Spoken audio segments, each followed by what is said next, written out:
सौतेली माँ की चाल, एक सच्ची घटना से प्रेरित। अजय सरदार एक मेहनती, सादा जीवन जीने वाले व्यक्ति थे। 3 बेटे, एक प्यारी पत्नी और छोटी सी दुनिया में सुकून था। लेकिन नियति ने उनकी जिंदगी में तूफान भेजना तय कर लिया था।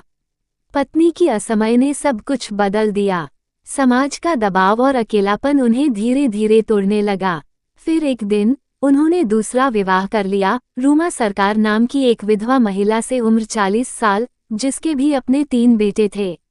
देव सरकार उम्र 20 साल और उनके भाई जय सरकार उम्र 18 साल, देबुजीत सरकार उम्र 15 साल। शुरुआत में सब कुछ सहज और सामान्य लगा। रूमा मीठा बोलती थी, बच्चों को प्यार देती थी और धीरे धीरे सब उन्हें माँ कहने लगे। पर वक्त ने असलियत की परतें खोलीं। सबसे पहले उन्होंने अपने बड़े बेटे देव की शादी धूमधाम से करवाई और साथ ही अजय के बेटे विक्रम उम्र 20 की भी। एक ही मंडप, एक ही रस्में, पर नीयत अलग थी। शादी के बाद रूमा का चेहरा बदल गया। उसने अपनी बहू को घर की रानी बना दिया और विक्रम की पत्नी को जैसे कैद कर दिया। दिन भर के काम, अपमान, गालियां और ताने, उसकी जिंदगी नर्क बन गई। धीरे धीरे घर में सब कुछ बदल गया। अजय के दूसरे बेटे उम्र 15 राज को पढ़ाई छोड़नी पड़ी। सबसे छोटे उम्र 9 गोपाल को तो सीधे घर से ही निकाल दिया गया। और बुजुर्ग सुकुमार दादा, जो कभी पूरे परिवार का सम्मान थे, अब अपनी दवाइयों के लिए भी तरसते थे। अजय सब देख रहे थे, पर रूमा के डर और धमकियों ने उनकी आवाज छीन ली थी। अगर अपने बेटों से दोबारा बात की तो अंजाम बहुत बुरा होगा, रूमा के बेटे उन्हें रोज याद दिलाते। एक दिन विक्रम की कमाई के 10,000 रुपये और ऑटो के चाबी ऑटो रिक्शा की चार्जर चोरी हो गए। शक की सुई सीधी रूमा के बेटों की ओर गई। जब इसका विरोध हुआ तो विक्रम और उसके भाइयों को झूठे केस में फंसाने की धमकी दी गई। और फिर वही हुआ। जब उन्होंने पुलिस से मदद मांगी तो मामला दबा दिया गया। जब कोर्ट जाने की बात आई तो रूमा ने विक्रम पर झूठा बलात्कार का केस दर्ज करवा दिया। घर अब न्याय की जगह डर का अड्डा बन चुका था।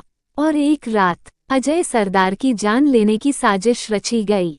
लेकिन किस्मत अब भी पूरी तरह नहीं टूटी थी। पड़ोसियों ने शोर सुन लिया और वक्त रहते अजय की जान बचा ली।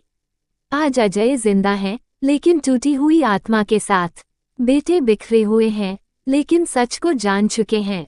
रूमा सरकार का चेहरा अब पूरे मोहल्ले के सामने बेनकाब है। पर जो रिश्ते टूट चुके हैं, क्या वो फिर जुड़ पाएंगे?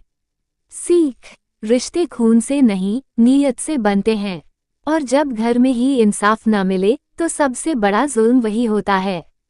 जरूर, यहाँ सौतेली माँ रूमा सरकार के कुछ मुख्य संवाद बातें दिए जा रहे हैं जो कहानी में उसकी चालाकी, बेरुखी और असली मंशा को दर्शाते हैं। ये संवाद उस वक्त के हैं जब वो धीरे धीरे घर पर नियंत्रण पा रही थी। योजक चिन्ह, योजक चिन्ह, योजक चिन्ह। रूमा सरकार की बातें, माँ के डायलॉग। 1. मैंने तुम्हारे बाप से शादी की है, तुमसे नहीं। इसलिए जैसा मैं कहूँ वैसा ही होगा इस घर में। 2. विक्रम की बीवी रिया नहीं, नौकरानी है। उसे अपनी औकात में रहना होगा। 3. मेरे बेटे देव की बहू इस घर की असली मालकिन है। बाकियों को उसकी जूती भी नसीब नहीं है।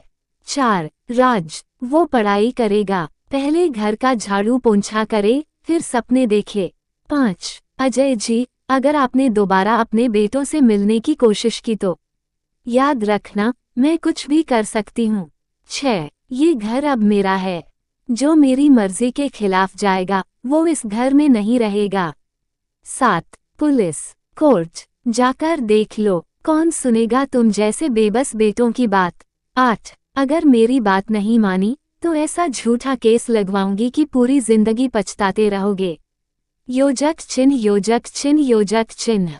इन संवादों से साफ दिखता है कि रूमा सरकार ने कैसे प्यार की आड़ में जहर बोया और एक खुशहाल परिवार को बांटने की कोशिश की। रूमा सरकार के बेटे देव और उसके भाइयों के किरदार को और गहराई देते हैं। नीचे उनके कुछ संवाद बातें हैं जो दिखाते हैं कि कैसे वो अपनी मां के साथ मिलकर अजय सरदार और उनके बेटों पर अत्याचार करते थे। योजक चिन्ह, योजक चिन्ह, योजक चिन्ह। देव सरकार और उसके भाइयों की बातें। बातचीत जो उनके असली इरादे उजागर करती है। देव सरकार। 1, ये घर अब हमारा है, समझे? विक्रम और उसके भाई अब मेहमान हैं यहाँ। 2, अरे माँ, तुम बस हुक्म करो, एक एक को सीधा कर देंगे। 3, उस विक्रम की बीवी को देख के चिढ़ होती है, नौकरों जैसे काम करवाओ उससे। 4, पैसे कमाता है तो क्या, अब घर में राज भी करेगा, माँ समझाओ उसे। 5, पुलिस, कोर्ट, माँ एक झूठा केस करवा दो, सारी बहादुरी निकल जाएगी। योजक चिन्ह योजक चिन्ह योजक चिन्ह। देव का छोटा भाई जय। 1, बूढ़ा अजय अब बस नाम का बाप है, असली मालिक तो हम हैं। 2, दादाजी को दवाई चाहिए, दे देंगे जब मरने के करीब होंगे, हंसते हुए। 3, गोपाल तो ज्यादा उड़ रहा है, उसे तो निकाल ही दो घर से। योजक चिन्ह योजक चिन्ह योजक चिन्ह। सबसे छोटा भाई देब्बू जी। 1, माँ विक्रम के कमरे से 10,000 रुपये उठा लिए, अब देखता हूँ क्या कर लेता है। 2, इन लोगों को तो ऐसा डराओ कि फिर सोचे भी नहीं लड़ने की। योजक चिन्ह योजक चिन्ह योजक चिन्ह। इन संवादों से यह साफ होता है कि रूमा सरकार के बेटे सिर्फ चालाक ही नहीं, बल्कि लालची, निर्दयी और अपने मतलब के लिए किसी भी हद तक जा सकते थे।